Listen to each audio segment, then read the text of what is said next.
who make up 80% of the population, should enjoy a privileged status and exercise majoritarian rule.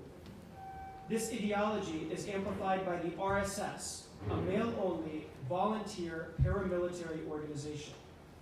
Its earliest leaders referred to Christians and Muslims as, quote, internal threats, and compared India's Muslims to, quote, Jews in Germany. The BJP is the political wing of the RSS, and Narendra Modi, the Prime Minister of India, its national leader. Modi himself trained with the RSS at the age of 8 and recently told a crowd of RSS supporters that he was proud to be a member.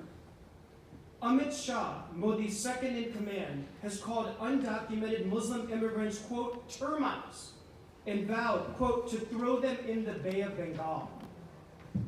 Modi today is forging a new India, where non-Hindus are second-class subjects with limited rights. India is often called the world's largest democracy, but democracies only work if people can speak, associate, and protest freely. Democracies only thrive if they safeguard civil liberties and minority rights. Today, India more closely resembles an authoritarian regime than a pluralistic republic. On August 5th, India revoked the autonomy of Jammu and Kashmir without legal foundation or consultation with the people. Security forces have arrested thousands of Kashmiris, including children as young as 9, without cause. Family members fear that security forces may disappear their loved ones and dump their bodies in mass graves. Detainees who have been released have alleged brutal torture.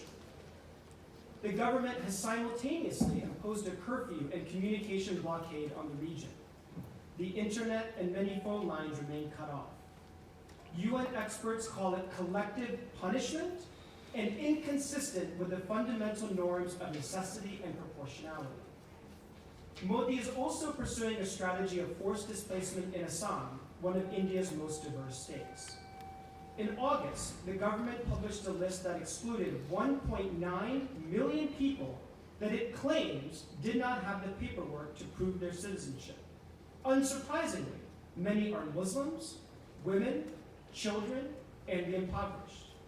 Those excluded have to prove their citizenship in one of 200 newly created foreigner tribunals, and if they fail, may be sent to detention camps. While a large number of Bengali Hindus are affected, they will fare better in the tribunals, which have shown anti-Muslim bias. Muslims, Dalits, Christians, Sikhs, journalists, and human rights activists are all vulnerable to violence in India. A recent study found that 90% of religious hate crimes between the years 2009 and 2018 occurred under Modi's watch. Another report found that between May 2015 and December 2018, at least 44 people were killed by cow vigilantes. In India today, lynchings are so commonplace that they are often organized on social media and the videos uploaded online for the world to see. Rarely does the government hold the perpetrators accountable. Last summer, a cabinet minister garlanded 8 men who had been convicted of lynching a Muslim, and Modi himself seldom acknowledges the hate spreading across India. Yet, as its October hate crimes report shows, India is eager to publish information about attacks committed by, quote, anti-national elements and jihadi terrorists, while excluding data on religious violence and crimes against journalists. In India today, the government can unilaterally declare a person a terrorist without due process and incarcerate activists under false charges and arbitrary laws. Government bodies have rewritten history books by removing sections on Muslims and dropped Muslim names from historical sites. The war on civil society and dissent has reached a frenzied pace in recent months. Professors have been asked to furnish credentials for speaking out, and just recently, an author was stripped of overseas citizenship for criticizing Modi. There is little redress for those who suffer human rights violations, as impunity reigns. There is yet to be accountability for the 2002 Gujarat massacres, during which mobs slaughtered 2,000 Muslims and displaced thousands. And 35 years after the anti-Sikh pogroms of 1984, in which mobs murdered 17,000 Sikhs across 40 cities with the support of the police and Congress Party, survivors are still seeking justice. These massacres were followed by over a decade of gross violations in Punjab, including torture, unlawful killings, and enforced disappearances of Sikhs. I work closely with South Asian minority communities in the US, and they fear they are at risk too.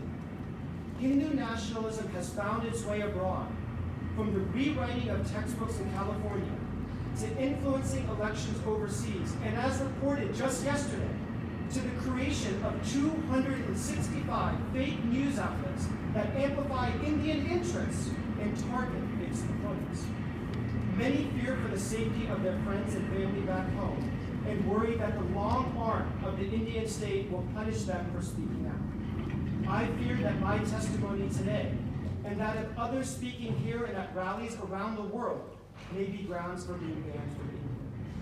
Congress must meet with their constituents from Indian minority communities and investigate Hindu nationalism, the RSS, and their influence in the US. Lawmakers must demand that India allow legal observers and foreign journalists unfettered access into Kashmir, Assam, and across India, prosecute those responsible for atrocities, and provide reparations. Vulnerable communities across India deserve justice. Thank you. Ms.